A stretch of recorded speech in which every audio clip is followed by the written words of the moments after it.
Olá, gente. Boa tarde, turma do sétimo ano. Vamos começar a nossa aula de filosofia. Houve uma mudança de professor, tá? Não vai ser mais o meu xará, professor Felipe, que vai ensinar vocês filosofia. Serei eu, o outro Felipe, professor Felipe. Vou ficar ensinando língua inglesa e filosofia a vocês a partir de hoje, ok? Que eu também tenho formação em licenciatura em filosofia. Eu trabalho como professor de filosofia e como professor de língua inglesa, certo? Então essa é a nossa primeira aula de hoje, nesse formato de aula virtual aqui pelo YouTube. E vai ser nesse mesmo formato como eu fiz a aula de inglês, tá? Eu aqui e comentando o conteúdo da aula nos slides aqui que eu vou passando, certo? E o que vamos estudar hoje? Vamos estudar a ética do dever na filosofia de Immanuel Kant. Quem foi Immanuel Kant? Immanuel Kant foi um filósofo alemão muito importante para a filosofia moderna, né? Ele viveu entre os anos, aliás, de 1724 a 1804. Ele é alemão, ele era alemão. E esse é o tema da aula de hoje, tá? A ética do dever na filosofia de Immanuel Kant. Antes de começar propriamente a discutir sobre o pensamento do Kant, né? Eu quero que vocês me respondam a essa pergunta aqui. O que é dignidade humana? A gente fala muito, né, no cotidiano sobre dignidade, mas quando a gente para pensar numa definição, numa explicação, né, sobre o conceito de dignidade humana, o que é que a gente consegue pensar? Olha só, eu fiz uma pesquisa rápida aqui na internet e veja, todas elas apontam para essas definições aqui. A dignidade humana é a qualidade moral que infunde respeito, consciência do próprio valor, honra, autoridade, nobreza. Modo de alguém proceder ou de se apresentar que inspira respeito, solenidade, gravidade, brio, distinção. Dignidade é a qualidade de quem é digno, ou seja, de quem é honrado, exemplar, que procede com decência, com honestidade. Essas são as definições básicas do que a gente consegue pensar, né, sobre dignidade. Então, vamos fixar aqui essas definições e observem agora essa imagem aqui, essa charge. Veja, vocês conseguem ver, né? A mulher diz: um gatinho abandonado. E tem um gatinho dentro da caixa. E dois homens, né? Aí um deles fala: precisamos arrumar casa para ele.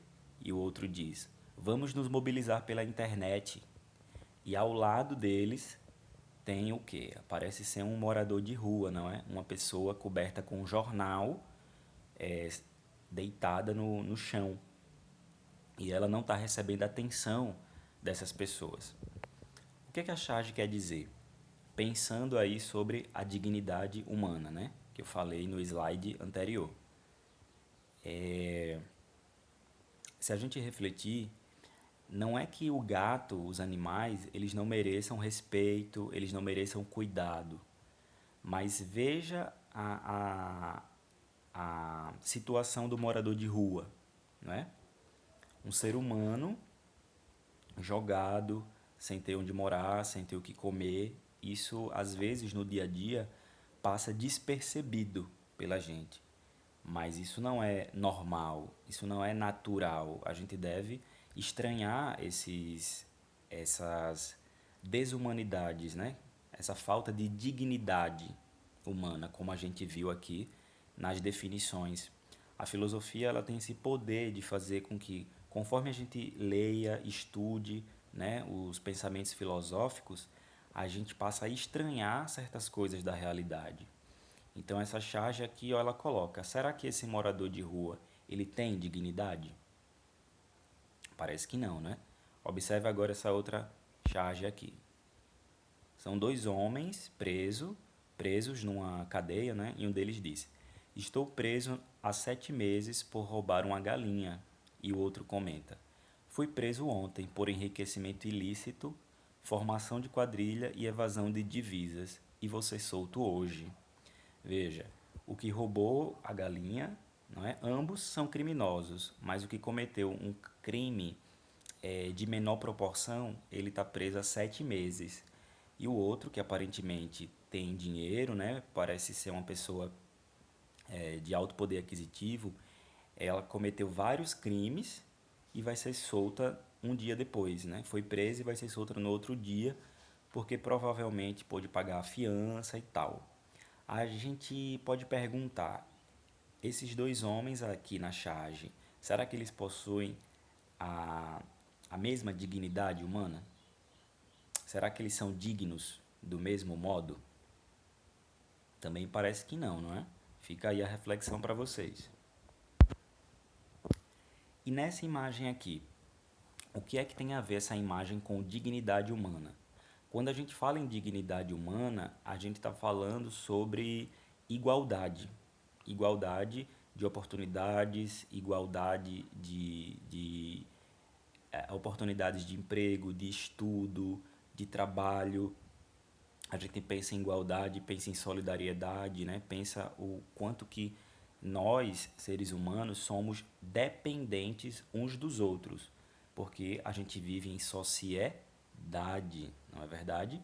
Então, quando a gente pensa em dignidade, de alguém ser digno, de poder ser respeitado, de poder ter os seus direitos assegurados, isso tem a ver com igualdade, tá?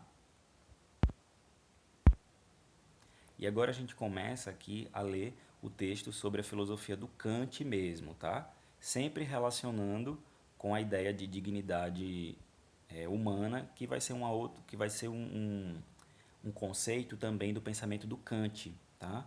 Ele vai escrever depois a respeito desse conceito de dignidade humana, mas aqui a gente vai estudar sobre o dever, tá? Que é o tema da aula.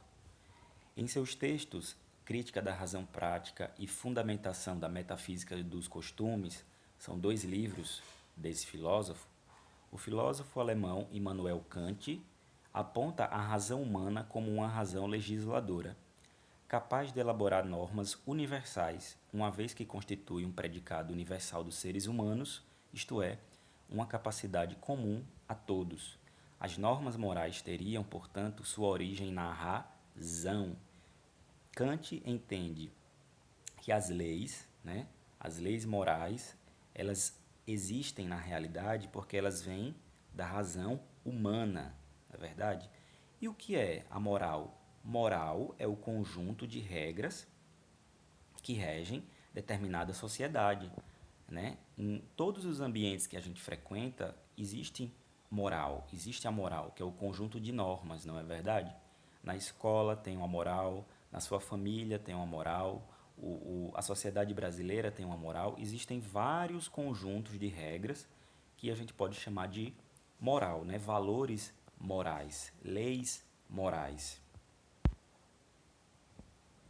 Deixa eu subir aqui. Embora em Kant as normas morais devam ser obedecidas como deveres, a noção kantiana de dever confunde-se com a própria noção de liberdade. Isso ocorre porque, em seu pensamento, o indivíduo que obedece a uma norma moral atende à liberdade da razão, ou seja, aquilo que a razão, no uso de sua liberdade, determinou como correto. Dessa forma, a sujeição à norma moral é o reconhecimento de sua legalidade, conferida pelos próprios indivíduos racionais. A gente pode pensar assim: como é que dever e liberdade, no pensamento do Kant, correspondem? Porque parece ser diferente, não é uma coisa da outra.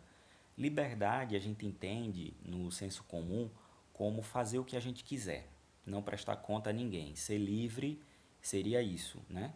Mas não é, está errado. Na filosofia do Kant, a liberdade, o exercício da liberdade tem a ver com o cumprimento do dever moral. Por quê? Porque a nossa razão, que cria as leis morais, às quais a gente deve obedecer, não é? Ela provém da própria nossa capacidade livre de legislar, de criar as regras morais, entende? A gente só é livre na medida em que a gente cumpre as normas morais. Liberdade para o Kant não é você fazer o que você quiser, sem prestar conta a ninguém, sem prestar conta aos seus pais, sem prestar conta à sociedade. Não é assim. Para o Kant, ó, como ele diz no final, a sujeição à norma moral é o reconhecimento de sua legalidade conferida pelos próprios indivíduos racionais. Eu sou um sujeito racional, né, que faço parte de uma comunidade de outros seres humanos também racionais que criaram as regras morais às quais eu devo obedecer para ser um sujeito livre. Porque se eu não obedeço às regras morais, se eu não reflito sobre elas, né? E se eu não vivo de acordo com o que é certo, com o que é errado, de acordo com essas regras morais, eu não sou um sujeito livre. Eu não estou exercitando a minha liberdade, porque liberdade em Kant é igual a razão. E as leis morais provêm também da nossa razão, da nossa capacidade de explicar as coisas racionalmente, não é? É dessa maneira que o Kant ele pensa, tá? Kant reforça essa ideia ao dizer que um ato só pode ser considerado moral quando praticado de forma autônoma, consciente e por dever. Com isso, acentua o reconhecimento do dever como uma expressão da racionalidade humana, única fonte legítima da moralidade. A clareza dessa ideia é assim expressa pelo filósofo. A gente vai ler um trecho aqui escrito por ele. Mas veja, só um indivíduo que é autônomo, né, que ele tem controle sobre as suas escolhas, consciente, é que ele pode ser livre. Porque se você obriga alguém a fazer algo, né, a cumprir determinado dever, ele já não está sendo livre, né? A liberdade tem a ver com a escolha autônoma. Isso quer dizer o quê? Eu pensar sobre determinada situação, determinada postura que eu tenho que ter, o que é que eu tenho que fazer, os meus deveres, como eu devo me comportar, refletindo sobre isso através da minha racionalidade, é que eu exerço a minha liberdade. Olha o que ele diz aqui. Age apenas segundo uma máxima, um princípio. Máxima quer dizer princípio. Tal que possas ao mesmo tempo querer que ela se torne lei universal. O que é que ele está querendo dizer aqui com isso? O Kant vai dizer que as nossas ações no cotidiano, a gente primeiro deve pensar assim: e se eu agir dessa maneira, quais são as consequências disso de maneira universal, né? Já que todos nós somos seres humanos, todos são dotados de razão, as nossas ações elas têm consequências. Então eu não posso agir de maneira irresponsável, inconsequente. Não, o que ele escreve aqui, ó, o que ele diz aqui, é para a gente agir como se a nossa ação ela fosse uma lei universal, né? Será que todo mundo agindo da maneira que eu ajo, o mundo não seria melhor? Não existiria mais liberdade? Por exemplo, se eu jogo se minha casa, por exemplo, é próximo de um rio, tá? E se todo dia eu jogo um pouquinho de lixo nesse rio, eu jogo um sofá velho, eu jogo roupa velha, eu jogo coisas velhas nesse rio, eu vou poluindo, vou poluindo, vou poluindo. Vai chegar um momento em que esse rio ele vai estar completamente poluído, não é? Se eu pensar assim, mas sou só eu fazendo isso, não é tão um estrago tão grande assim. Para o Kant, isso é uma maneira errada de pensar. Você não está sendo livre. A gente deve se questionar. Essa minha atitude, no exemplo, né, de jogar lixo no rio, se ela tornada uma lei universal, o que é que vai acontecer? O planeta vai acabar. Porque já pensou se cada pessoa pensa dessa maneira? Ah, não, só sou eu fazendo, então não vai ter problema, né? Vamos continuar aqui. Essa exigência é denominada por Kant de imperativo categórico, ou seja, é uma determinação imperativa que deve ser observada sempre em toda e qualquer decisão ou ato moral que venhamos a praticar. Em outras palavras, o filósofo quer dizer que nossa ação deve ser tal que possa ser universalizada, ou seja, realizada por todos os outros indivíduos sem prejuízo para a humanidade. Se não puder ser universalizada, não será moralmente correta e só acontecerá como exceção, nunca como regra. Então, pensando sobre a dignidade humana, ela tem a ver com que outra ideia? A ideia de igualdade, na verdade, porque se a gente estabelece que eu sou digno e você não tem dignidade, eu já estou criando o quê? Uma desigualdade. Que eu posso ter mais oportunidades do que você, desigualdade. E na verdade o que o Kant está querendo explicar é, primeiro, que somos todos iguais, né? Perante a racionalidade, perante as regras morais e diante do dever no cumprimento dessas regras morais. Porque ele acredita que somos todos livres, não é verdade? Olha agora o que ele escreve. Se prestarmos atenção ao que se passa em nós mesmos, sempre que transgredirmos qualquer dever, descobriremos que na realidade não queremos que a nossa máxima se torne lei universal, porque isso nos é impossível. O contrário dela é que deve universalmente continuar a ser lei. Nós tomamos apenas a liberdade de abrir nela uma exceção para nós. Parece ser confuso, mas ele está querendo dizer assim: ah, quando a gente pensa, ninguém está vendo o que eu estou fazendo, então eu vou descumprir aqui essa regra. Eu vou furar uma fila no banco, eu vou colar na prova, eu vou dizer ao professor que eu fiz o exercício sem ter feito, eu vou dizer que eu vou estudar sem ter estudado. Então, isso é uma exceção ao cumprimento do dever moral, né? E ele está dizendo que, no fundo, a gente sabe que não quer que isso se torne uma regra moral válida para todos, porque isso acarreta em vários problemas, né? Isso tem consequências. Então ele quer dizer que no fundo a gente sabe, mas age como se fosse uma exceção, não é? Como se fosse apenas uma regra que valesse para a gente, individualmente. E, claro, ele acha que isso está errado, não é? E por que realizamos atos contrários ao dever e, portanto, contrários à razão? Kant dirá que é porque nossa vontade é também afetada pelas inclinações, que são os desejos, as paixões, os medos, e não apenas pela razão. Por isso ele afirma que devemos educar a vontade para alcançar a boa vontade, que seria aquela guiada unicamente pela razão. Então existe a razão e existem as nossas emoções, os nossos medos, os nossos vícios, né? Maneiras de agir que muitas vezes a gente não controla. Quando a gente age por impulso, pela raiva, ele vai dizer que precisa existir aí uma boa vontade, não é? Que é a proveniente da razão para que a gente não faça besteira na vida. É isso que ele está querendo dizer. Em resumo, a ética kantiana é uma ética formal ou formalista, pois postula o dever como norma universal, sem se preocupar com a condição individual em que cada um se encontra diante desse dever. Em outras palavras, Kant nos dá a forma geral da ação moralmente correta, que é o imperativo categórico, não é? Que é de você agir individualmente, pensando universalmente. Será que essa minha atitude, se tornada uma lei universal, ela serve, ela vai trazer boas consequências ou más consequências, né? Ela vai me possibilitar o exercício da liberdade ou o exercício da falta de liberdade, da falta de dignidade, da desigualdade. Em outras palavras, Kant nos dá a forma geral da ação moralmente correta, imperativo categórico, mas não diz nada acerca do seu conteúdo, não diz o que devemos fazer em cada situação concreta. Porque o Kant ele não está preocupado com situações individuais, com situações específicas.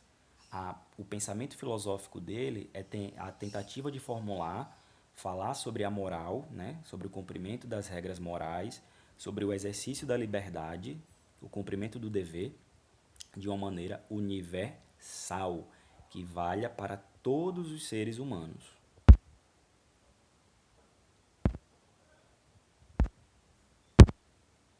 Ok, a gente fica por aqui, gente.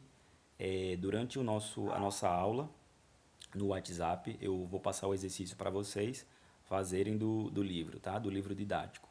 Tchauzinho, até a próxima aula.